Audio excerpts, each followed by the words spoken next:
I'd like just to touch back on something you mentioned, Enzo. You mentioned that things are changing socially. That now there are women and men that very much want to be asked, or at least have that on the table very clearly, without the theatrics and performance of pursuit. Like, let's just put that aside. I want to know what you want to do, like on all cards on the table.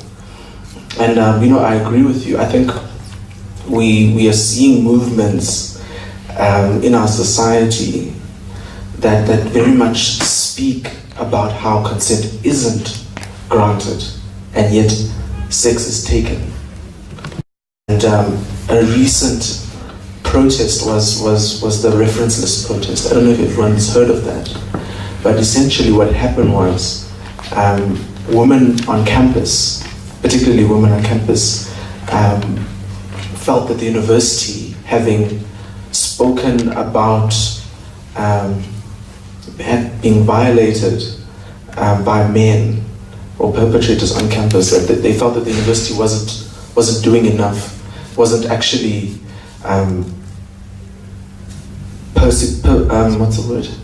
prosecuting, yes, that's the word, these perpetrators. And in fact, not never mind prosecuting, but was actually protecting them. And this then we start looking at the conversation about structure and how society set up to protect perpetrators, culturally even. When someone that a victim comes forward, even in a family setup, we hear of stories of, you're going to break the family, you're going to ruin the family, you're going to ruin his reputation. Bringing this up and surfacing it. So I think we are seeing a change, definitely. I think that's undeniable, of an awareness of the importance to actually have consent and have that squarely on the table. But then why are we still seeing, why are we as men then not tracking with the changes?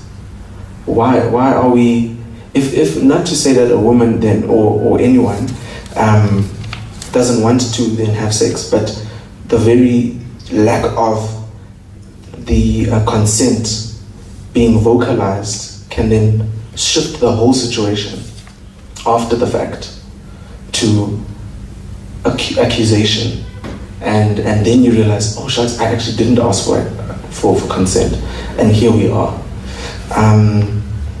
How do we learn how to ask for consent, and where we failed and where we've caused hurt? How do we then, because I think that's a huge answer that society is looking for from men right now.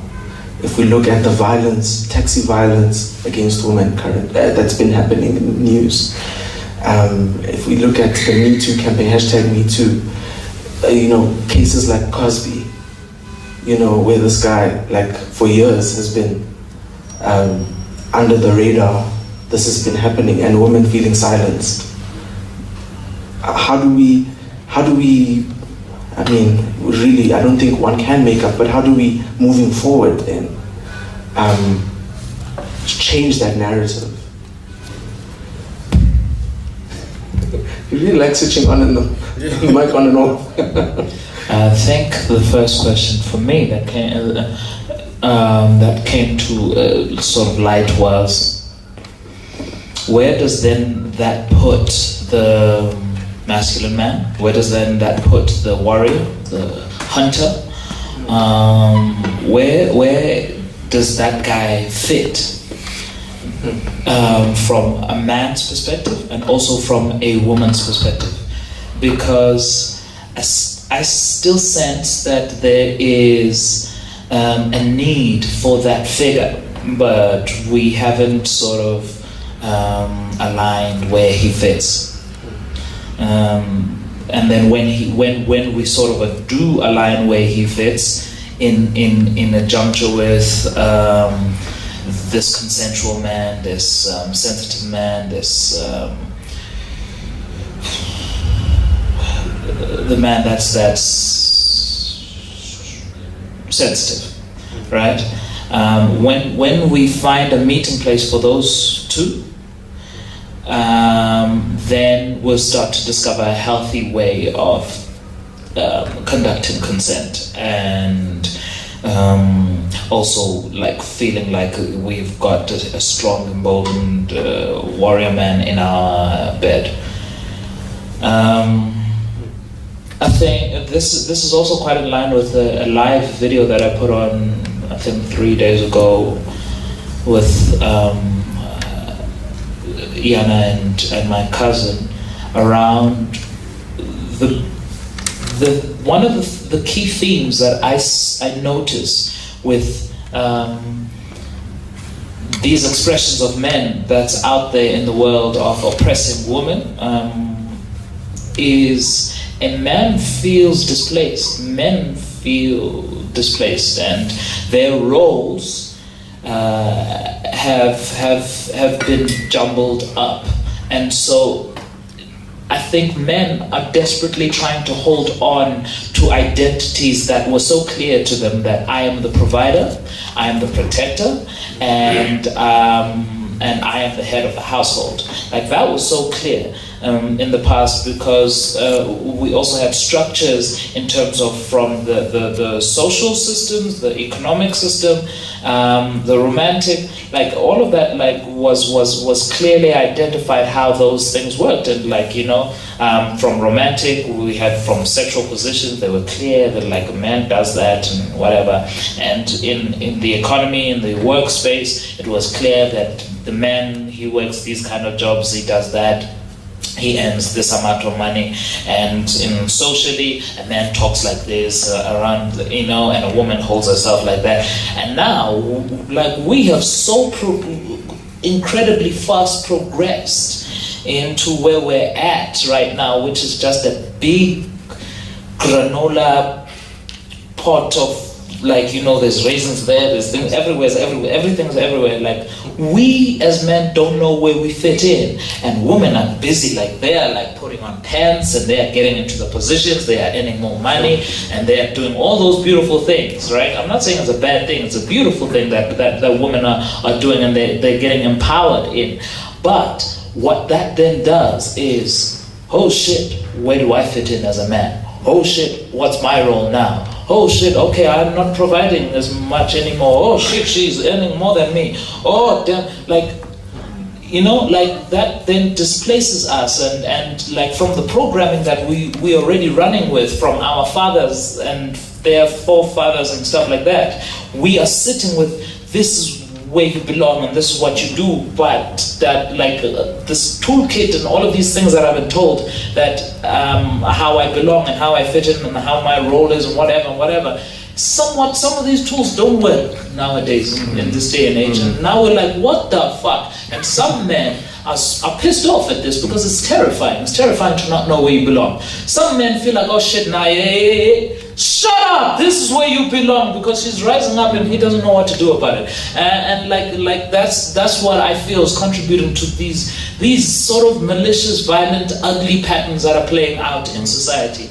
And it's terrifying. It's terrifying as a man. Even me, who is like sort of seeing these patterns from an outside perspective as well, I am in it at the same time, and it's scary for me. And I see it playing out in my own relationships. I'm talking from like I just want to thank my girlfriend. I mean, my girlfriend, she knows who she is. I love her. I'm sorry. Like from all of the relationships, like from family relationships, I see it playing out. Socially, relationships, I see it playing out. My relationship, I see it playing out. And it's scary. Like right now I'm sitting here, I'm answering this question, I don't have the answer, I'm just showing you where it's coming from. Yeah.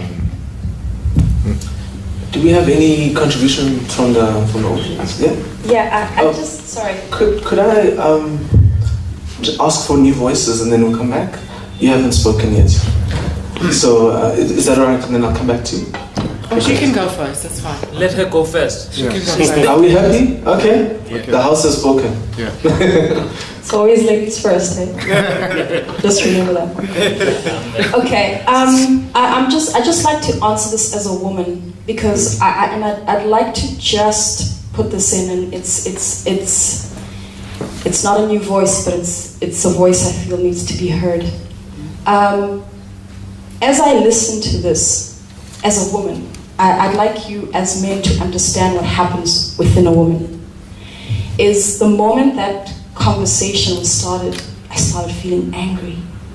There was so much anger in me, and I'm going, okay, don't say anything, shh, just relax. And it kept rising. And I heard what you were saying, and I understand that you're trying to map the history of what happens and all of those things. And one question came up, and the question was, do men honestly believe that it is wrong to have sex without consent? Do they honestly believe that? Because I haven't met a woman who doesn't have a Me Too story. We don't have to get into mine. But I remember it being a very big surprise after the fact, where he's like, but I thought we were on the same page, and we weren't. And being a warrior, being a protector, being a provider has nothing to do with being the person who takes. It has everything to do with the person who gives.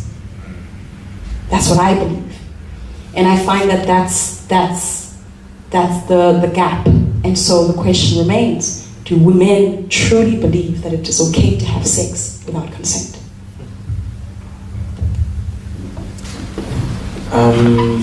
Sure. Baby, would you like to speak first, or do you want us to respond to that question, or do you feel we need to respond? I think in a way it does connect. Okay, go ahead. Yeah. Go ahead. All right. Good afternoon, everybody. I think maybe before I even contribute, I think particularly when I engage with these kind of dialogues, I think it's very important for an individual first to acknowledge their position, where they're coming from, and how that is informing how I'm going to approach this dialogue and how I'm going to also perceive certain things which are being said. So disclaimer, my position comes from being a black queer man, right? And particularly the link for me between men and sex has very much to do with identity. And the one thing that has been coming up, that I've been hearing over and over again, is vulnerability, right? However, I don't think to be vulnerable is that easy, because I think shame is very much connected. Because when you become quite vulnerable, then shame is utilized to put you in place. And then afterwards, guilt comes into play. So I'm drawn back to a memory whereby I was 4 and I decided that I wanted to paint my nails. And my mom beat me up and she told me that that's not how a man behaves. A man is supposed to behave in a particular way. So really my expression of who I am was in a way politicized, and also in a way very much restricted and put in a very oppressive kind of system. So in order for me then to actually fully express myself, it would mean that I would have to be vulnerable. It would mean that every single day I would have to contend with the feeling of shame, and I would have to live with it. And essentially what that means is that I would have to live with the comfort of the discomfort of being in the world. So then now I find myself I'm a therapist, and particularly my work involves gender-based violence. And very often I remember the physical reaction that I had, particularly in my work, was maybe I need to also play into the hegemonic desired masculinity in order for me also to affirm my power and also my privilege so that I could also be heard. However, what I found is that if then I was able then to be comfortable with the discomfort and to be really vulnerable and to also understand that the shame will always come into play, it was also in a way modeling a kind of way of being to some of the people who were interacting with me. And I remember last year I did a very interesting project with 6-year-olds. And it was very interesting that already they had a very fixed idea of what a man and a woman is supposed to be. So then when I walked into the space, most of them actually called me ma'am. And then afterwards I asked them, why are you calling me ma'am? And then they told me, a man is supposed to be violent.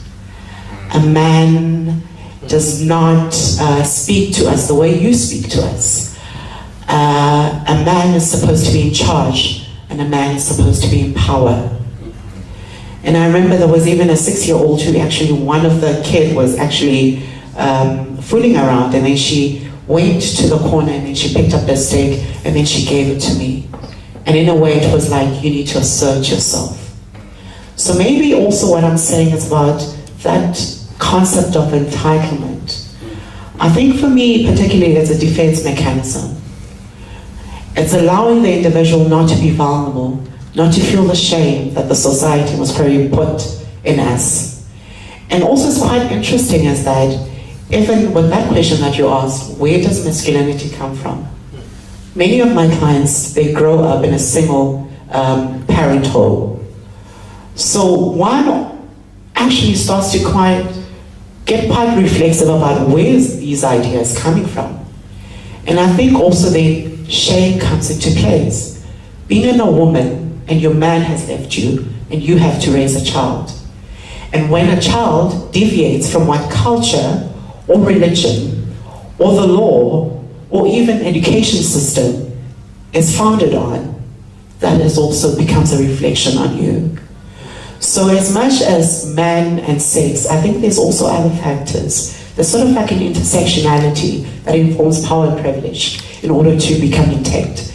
And all of us then, we become gatekeepers in this system. And sadly enough, even as a black queer man, because I have the privilege to have a lot of female friends, I find a lot of female friends particularly, they utilize shame a lot to keep man into place. Like they would tell me like, there's no way that I would go out with this man is gay, you know? And already there's even a problem, what is wrong about being gay? It's also about them starting to really interrogate certain things. And I think it was probably also what she was saying about the anger. I empathize with what Nyani was saying, particularly about men feeling displaced. But then also it's that shift again, moving the responsibility from the perpetrator to the victim, that the victim needs to make the perpetrator feel comfortable. You need to find a way for me to belong.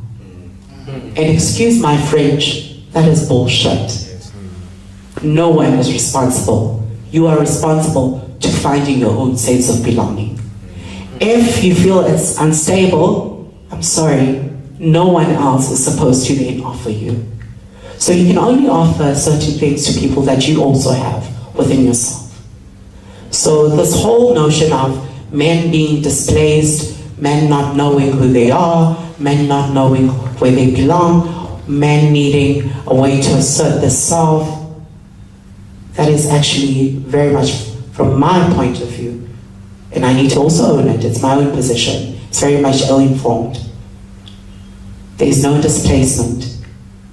It's the displacement that you put on yourself. And once then you then decide to actually challenge the society and open yourself to vulnerability, and then understanding that shame will always come into play, then maybe that's where the power is. Maybe that's where strength is. And maybe we should then start to construct a new way of actually saying, what does it mean to be strong as a person? Wow, Thank you very much. Would you like to? Yeah. So for me, consent is huge because there isn't time. Our sexual health education starts off with that. We actually don't go to condom use. We don't go to the various contraceptives. That comes later. We start with consent for both the young males and the young females, because there is no time to deal with anything. The rest happens with so many other levels, and those need to be addressed. But literally, in every school we go to, we start off with consent. We have adopted our condom demonstration with what is the first condom step? Consent. It's not expiry date and whatnot. It's consent.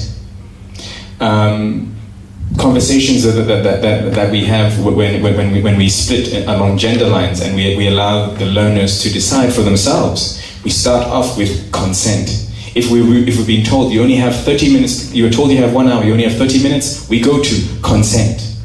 Because that is the cornerstone of so much of where the rest of the work actually happens.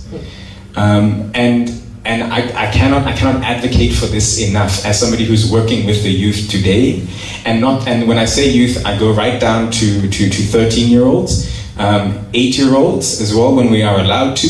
We start teaching from that age, and even into university.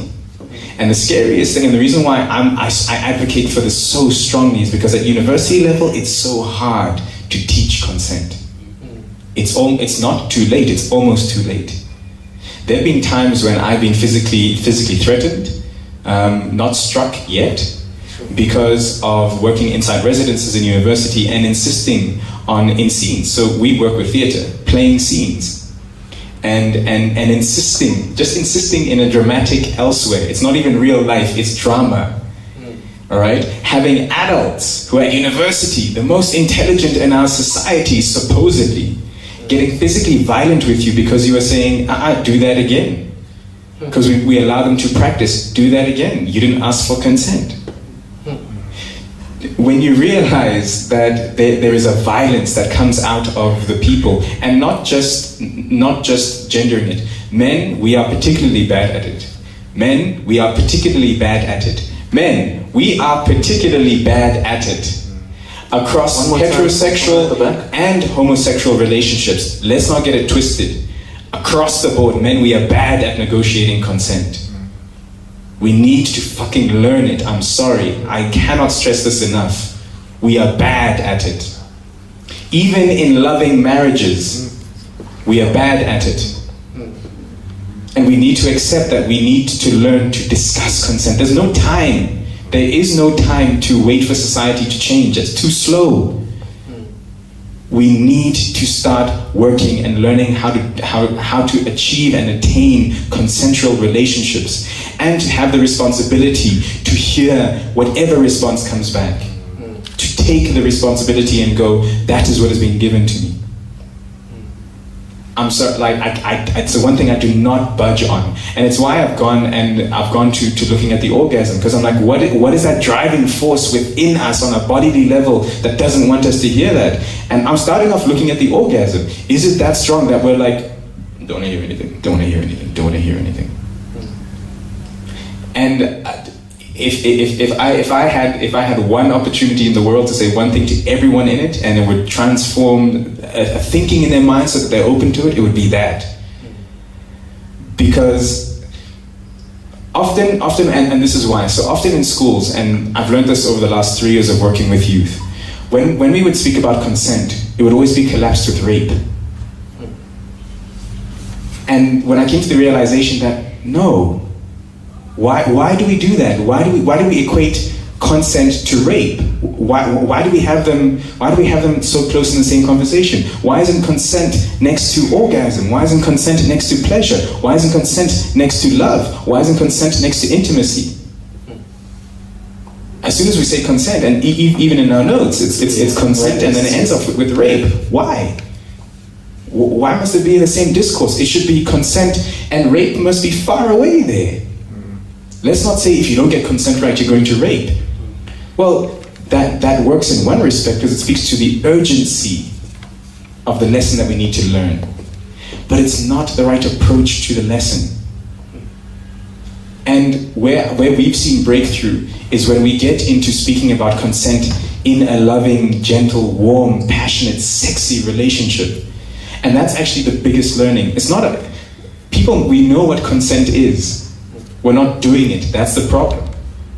And so what would make us do it? Package it alongside what we want. Let it sit inside that as well, as opposed to putting it in the box of as well with something that we don't want. It's related, yes, and don't get me wrong. It's completely related, and there is a very, very, very significant conversation that needs to happen around rape culture. And then consent, yes.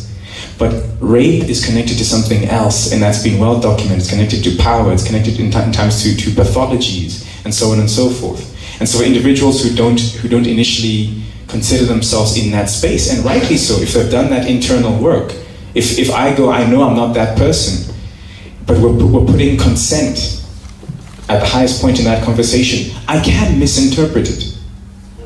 But if I can go, you know what? I love my partner. I want to have an amazing, safe, open relationship with them. And if the first thing I think of when I think that is consent, isn't that such a healthy place to be in? Because it immediately starts to break the entitlement that comes with masculinity. And I think that's what one of the big challenges is. I mean, it's funny, we haven't mentioned patriarchy yet, it slapped me across the head. I was like, why haven't we gone there? We've been speaking very patriarchally. In one respect, this is patriarchal, but in another respect, I also appreciate the fact that as men, we're up here being made to account for face it, you know. But yeah, on consent, man, like if you have youth like in your world, please, if you're afraid to speak about sex, that's fine, but please speak to them about consent. Please. I want to quickly get back to her question on, do men truly believe that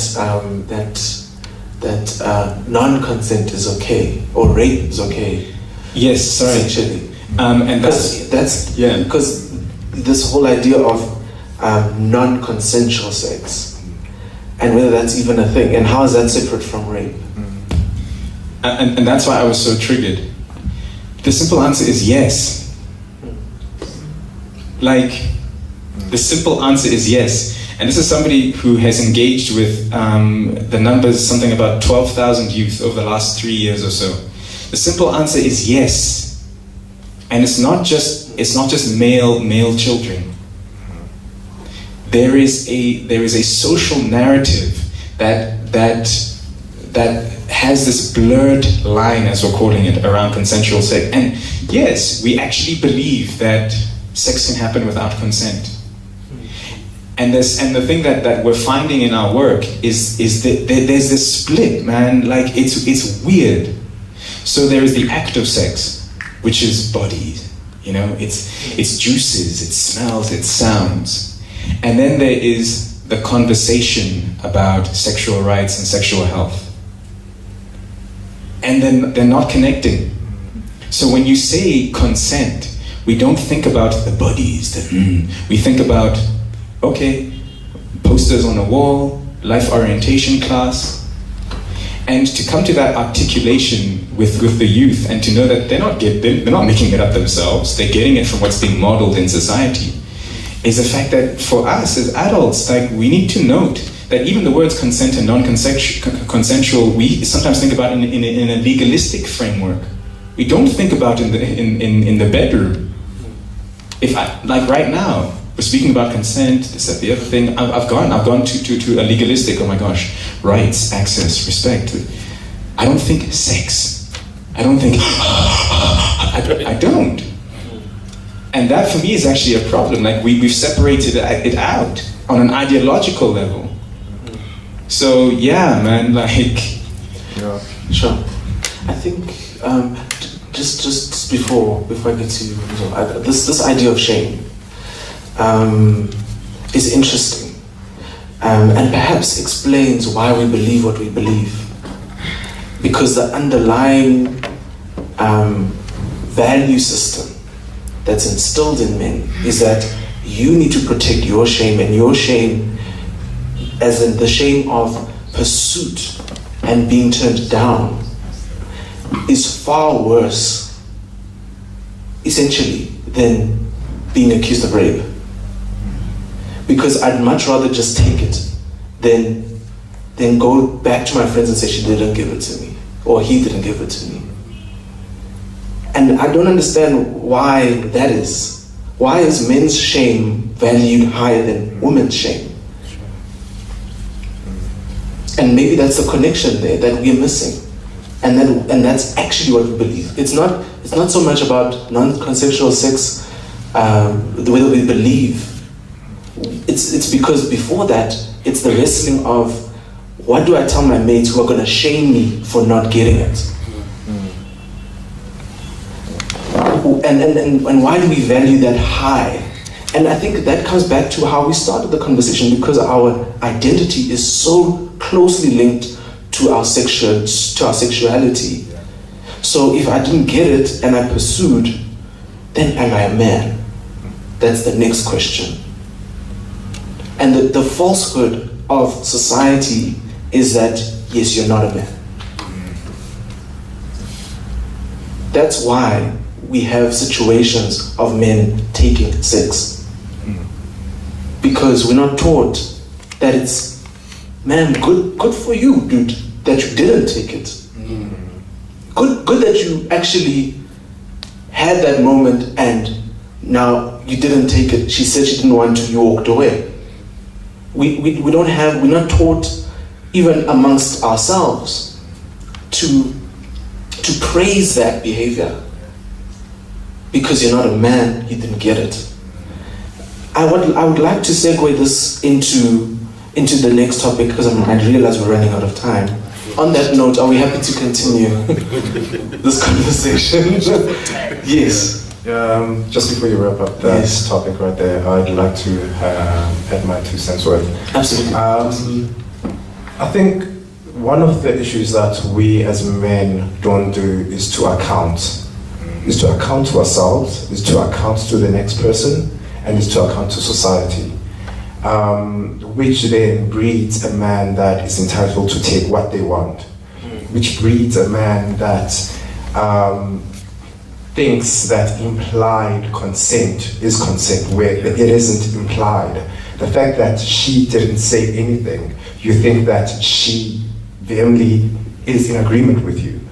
And the fact that we don't live in a space of awareness. Quite often the ones who are in power, they never want to be in question. And the fact that now you are in power, you assert the power without awareness. And that's where the issue comes from, is that we don't account, we're not aware of ourselves, we are not aware of our positions and the power that it comes with, and how it dispositions the next person. Quite often, I grew up with so many female friends, and at a later stage, there's no woman that I've known who hasn't had, as she's pointed out, a story of Me Too, who hasn't been raped. And I remember at one time, there was one day I had 3 accounts of women telling me that they were raped in one day. And these are women in different spaces I interacted with. And I remember that day I wept. I was like, God, what is this? What am I supposed to do about it? These women are telling me something that they've never told anyone, and they're telling me. And as a man, I felt guilty, I felt shame, because I played a part in that. Whether I did it or indirectly by being a man, I am part of that problem. And it goes back to also, in relationships. I know for a fact that only now I am grappling with my mom being married to my dad, and I was the only child for a long time. She was raped by her partner, my dad. And that's something I am going through. It even has impacted me and affected me to how I relate to sex. And this is quite often something that is not discussed. Rape within a relationship context, whether married or non-married. It happens quite often that women and men are actually raped by their partners more often than not. And when they actually voice out that this has happened, they actually told, no, this is your partner, he has a right. You don't have a right to deny that he doesn't have sex at any point in time. Which goes back to accountability. Society doesn't, own up and it doesn't enforce ownership and accountability to men. This is something that has become a poison to us as men and as society. And I feel like pointing it out is one thing, but it's another thing that we need to figure out how do we then bring about a new way of change to our psyche as men. Do we then talk about this within ourselves at any point in time as men? Do you say to your friends, dude, you're not supposed to do that, when he tells you, this girl, she was trying to deny me this and this and that, and somehow I managed to do whatever to persuade her. And we use the word persuade, which is not persuade in actual fact. We use these terms that cover up the injustices and violence that comes with enforcing one's power, which ultimately becomes rape, which ultimately is criminal. And I think it's about time within ourselves as individual men and within ourselves as men in general population, we start talking and engaging and policing each other if we need to. And to hold each other accountable and to take it to those men, because also it's one thing to talk about this in a way that the common Joe on the street who comes from a certain background doesn't grasp these terms, because for him the only way that he knows how to be a man is to assert himself in a certain way that he is entitled, he enforces himself. The Joe who comes from the township, the Joe who's not educated, the Joe who is from a mine, the Joe who never had a father, or many others, And I think it's time that we start voicing up and say, not in our name, not in this day and age, And I think this is something that needs to happen with such agency that we are already like millenniums behind what we're supposed to have done. Women have done the work. LGBTQI members have done the work. What are we doing as members of society, as men? And whether or not the society landscape is shifting, and whether now our position is shifting, and we're no longer the dominant party, we're no longer at a point where we are the ones who are benefiting, because it's a privilege to be a man. And hence then, we outplay our power. It's time to dismantle that. It's time to say, hey, actually, you know what? This is a shifting society. I need to find a way to be a man in a way that is constructive, that is of benefit to just not me, but to society at large. Yeah. Absolutely. What I'm hearing is that culturally, down to our education, there are systems that protect and assert this type of behavior. When we talk about rape, definitely we have to talk about rape culture, we have to talk about patriarchy. It is shocking that we're only talking about naming it now. But it's same WhatsApp group, the way we understand patriarchy, but I don't think that association is made.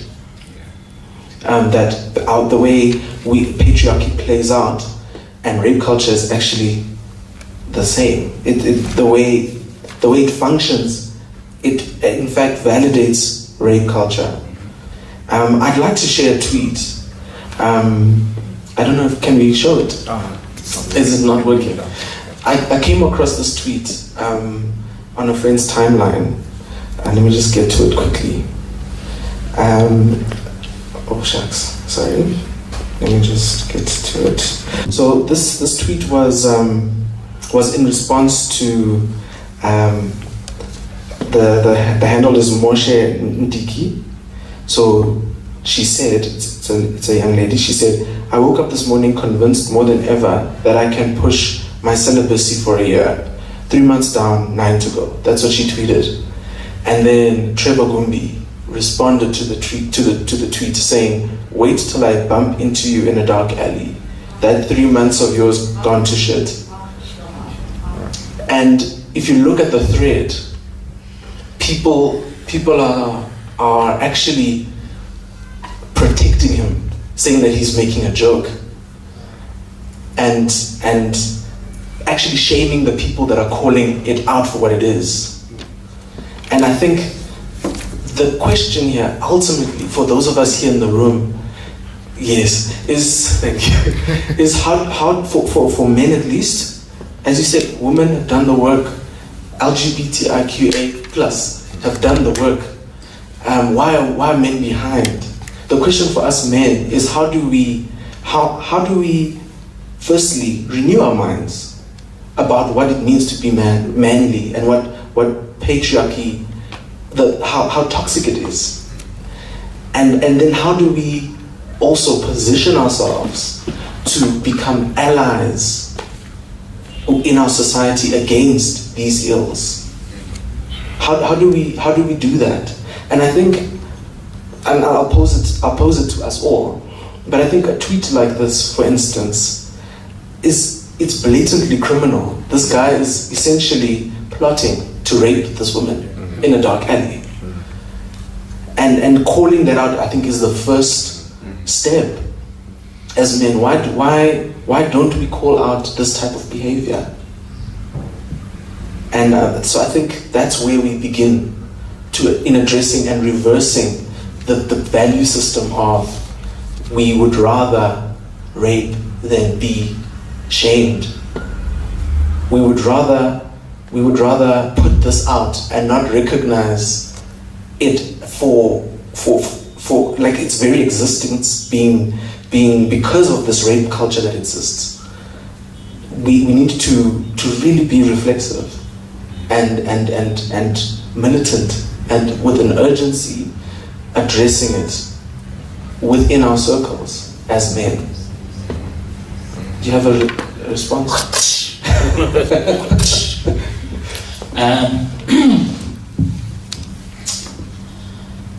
I empathize greatly with men. I'm not even sure where it comes from, but I love men.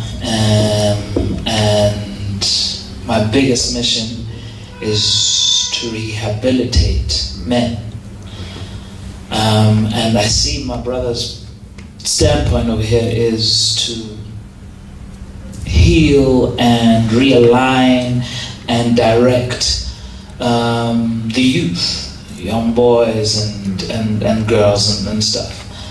And this approach of being quite stern with how to heal or direct the mind and the heart of a young boy,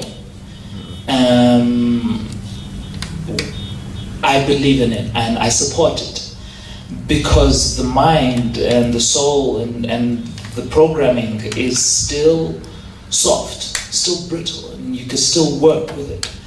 But when the mind and the heart has already solidified around a subject matter, around a belief, it is solidified. The only way to shift that is, in my belief, to melt it. And if you try and militantly attack it, it's going to militarize against you. And that's what I believe was happening there in that tweet. Think of the people the people who are great at remembering names will know the name of the guy that was the first to go, the earth is not flat, actually, it's round, and like the hostility he came across when he was trying to make the world believe that. Like, everybody has solidified mentally, emotionally around that as a belief. Now you're trying to break my belief, because he not only did he mold that belief around just that, he molded his belief around his own existence, his own values, his own identity. That is, to break that, you're not going to just shatter that belief, you're going to shatter his belief, his identity, his mold, who he is. Essentially, his purpose. And that is why there is such a great hostility around change being brought about to men in trying to be militant in what they believe. As a man, I've fortunately come from a place of both understandings and being able to empathize and think about this perspective and think about the other as well, the feminine, masculine, like all of that stuff. And so I know maybe that's why I stand in the point that I'm at, and I believe that we need to find a way which is more lovingly. And why I use the word lovingly is because I believe with love and empathy and understanding, will we then be able to recalibrate what this belief and the general belief of the world is.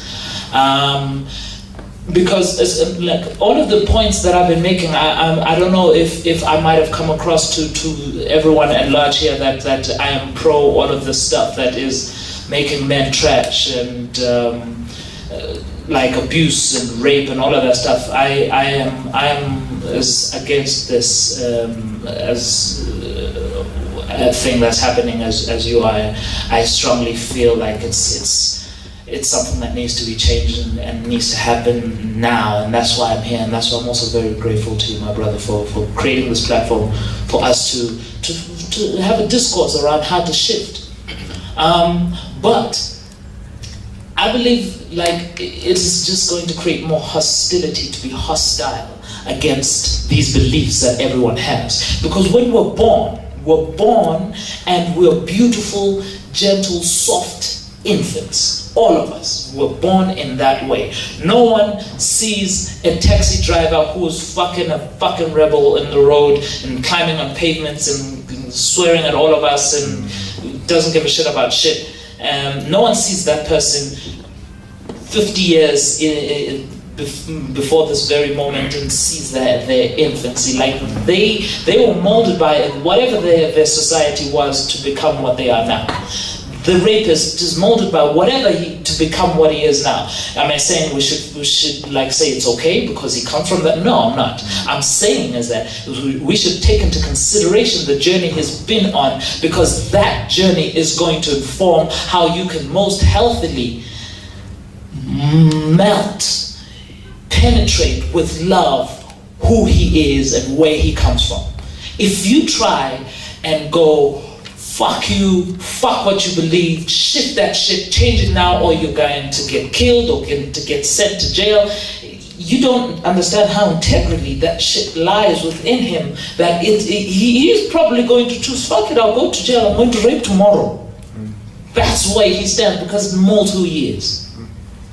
If you want to change men that have been molded and hardened in who they are, you need to penetrate, go to his heart and understand and empathize and come from where he comes from.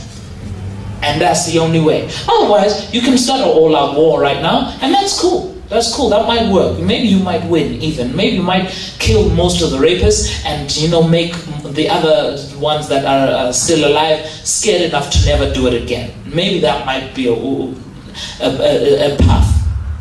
But I feel the healthiest one, and I don't believe it needs to be a long one either.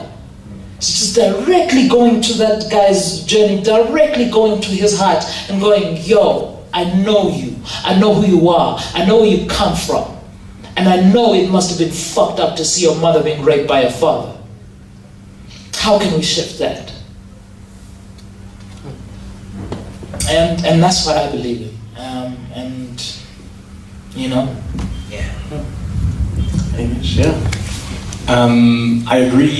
I agree completely with that being the mode of transformation when a belief is solidified completely. I agree 100%. But I think context plays such a big role sometimes, and that's where it becomes complex. Because what about the recipient of that message, that tweet from Trevor Gumbi? What about her heart? What about her identity and whatnot? And for me, that is what makes it so difficult. Because I agree 100%. When I work with adults in this education, that is the approach we have to take, which is why we use the theater, because it lets them go to their heart and play it out. But then in those contexts, we've set up the space, it's safe, it's done slowly, this, that, the other thing. He's gone on a public platform to somebody who shared from their heart, he's the interruption on her journey. When do we call that out? And I say this because I sit with the same struggle of knowing that we need to speak to him in that way, but we also need to address that for him and for her. Yeah. And that's a paradox we all live with, is at times that was an act of violence on his part. He has to expect violence back. And that's also something on his journey that he has to also learn. I hope and pray that he has that person in his life who grabs him now and goes, I love you and we're going to talk this out because you don't know. And first and foremost, you have to accept all of this that's coming back to you. And the sad thing is that it's the things we have to realize living in the world we do. Social media accelerates things. And when we're trying to speak against culture and popular culture, these things defend popular culture. Right. You're not working one-on-one, you're working 1 on 7 billion, 5 billion, however many people have access to it. And that's what makes it so amplified. That's what makes the fight so difficult. It's why tweeting is so scary. Everyone's like, hey, black Twitter. Like, it's, the systems of policing are not just the parents at home anymore. There's a body waiting out there for you to put you back in line with what needs to be done. And that's violence. And so for me, we shouldn't let him off the hook at all. But at the same time, when and who is that person who gets him and goes, a whole weekend we're going away, let's sit and let's deal with this. Yeah. Sure. Yeah. Yeah, thank you. What I want to say is that let's stop objectifying women.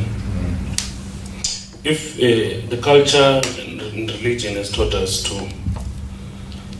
that women are objects, you can do whatever you want with your woman. If you have married her, you've got all the authority to do what you want. You treat her like your furniture, your house furniture. So it's very wrong. That's why now we've got a lot of rape cases inside marriages, because we as men have objectified our women. So I think going forward as men, we have to stand up and say no. We understand that it's not going to change, but we have to teach. We have to teach that the culture and religion has taught us this, but this is wrong. Women and men are equal. So we must agree on everything we are going to do so that we can change what is happening. It's very wrong and we must change it. Yes. Thanks. Any other contributions? I mean, this is very difficult. It's heavy. And I think for me, the truth is that I'm just as capable of hurting somebody. I can't remove myself from the situation, and say, you rapist. I'm just as capable. I'm just as capable as is any man, as is any woman. And I think that you're absolutely right. The approach is key. And we are seeing, particularly, I remember the controversy of the hashtag Men Are Trash moment that we had where men were like, we're not trash. And in fact, because you're saying that we're gonna, and that retaliation and that violent, reaction. So it does need to be measured and it does need to be thoughtful. But I still don't know how. Because I'm in it myself, trying to figure it out. Great counsel. I think that it really does come back to the very first question with regards to identity, sexuality for men, and how the proximity of those two things for men versus women in society. If women identify themselves strongly with their sexuality, that's fine. But I think for men, it's particularly programmed that indeed your sexuality informs your identity. And I think there's a mistake there. There's in the foundational years of growing boys, that we've made a mistake. We've made a mistake, and I think this whole situation reminds me of Black Panther. You got to watch Black Panther? Amazing movie if you ever watched it. And I'd like us to wrap up because I think we ran out of time. So apologies as a facilitator for letting us run out of time. But I think the conversation has kept us to this point.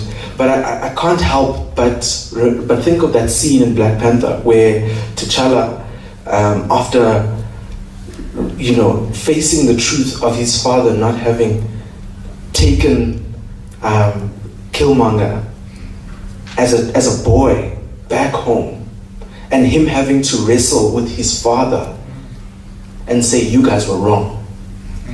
That moment had such power, and I think it speaks to this moment right now, where we have to look very hard and truthfully at how we grew up, and look at our forefathers and our fathers. You guys were wrong. We aren't our sexuality. We aren't. There's more to us. There's emotion. There's more to us than sex. There's more. There's more. And I think the lie has been that that's all it is. That all we are good for is that. So we will fight. We are fighting for that. And at the cost of the people we love and the people that love us. So it's up to us to face that truth. We were wrong. Men are not their sexuality. They're not. Across the spectrum, LGBTIAQ+, across the spectrum, those are men too. Those are men too.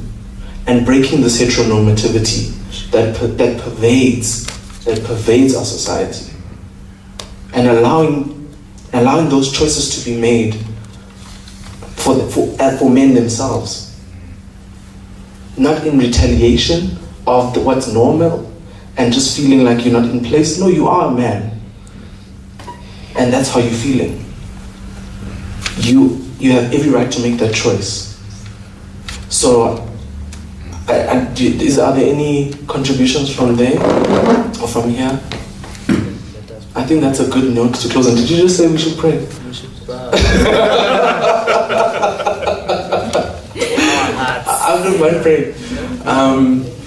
I'd like to hand over to Mzo, just to close us, to close this session.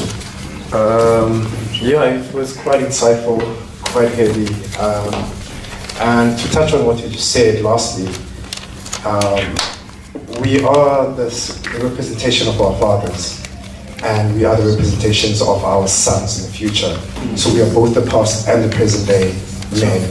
And it is up to us in this moment in time to work, the wounds of manhood and to reconcile the perceptions and misplaced positions that we men think of ourselves.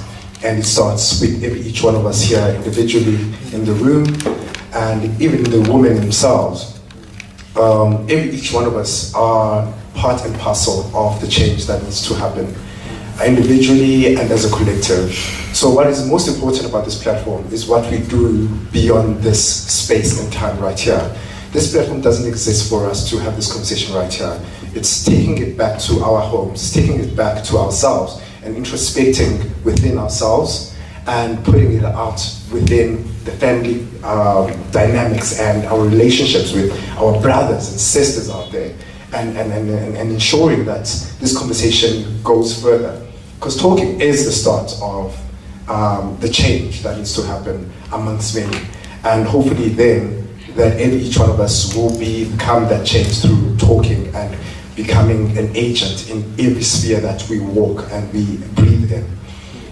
There was so much more we could have actually spoken about. This topic, it's broad and expansive and far in depth than our own comprehension. And so there was no way we could have actually gone further than what we were allowed. Time waits for no man.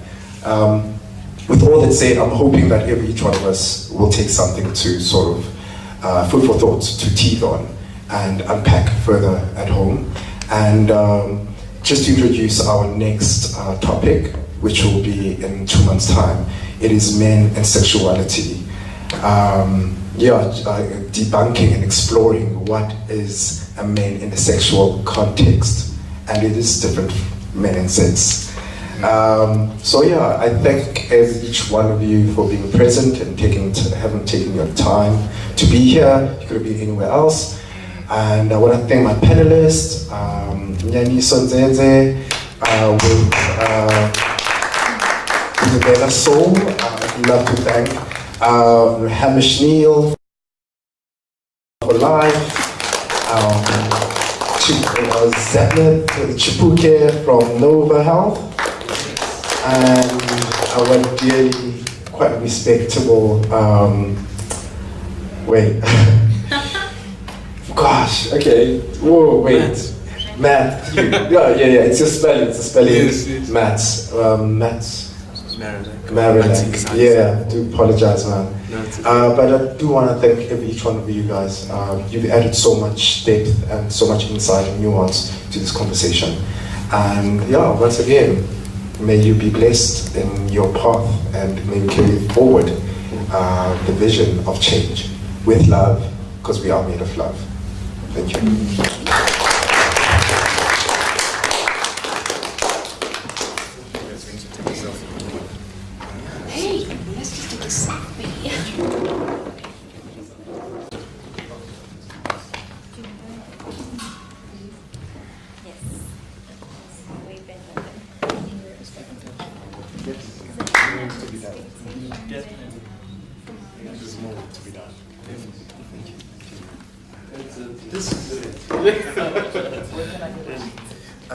I will actually I will actually send each one of you guys a G-Drive or a Dropbox. When it's edited and done properly, I will send you guys a G-Link. I'll upload it and I'll upload it on future platforms. But definitely I'll send you guys individually through Gmail and Dropbox. But obviously, it is a process. Yes. It's a process. We're going to have the two hats on the side. Yeah. No, people! Sabotage. Okay.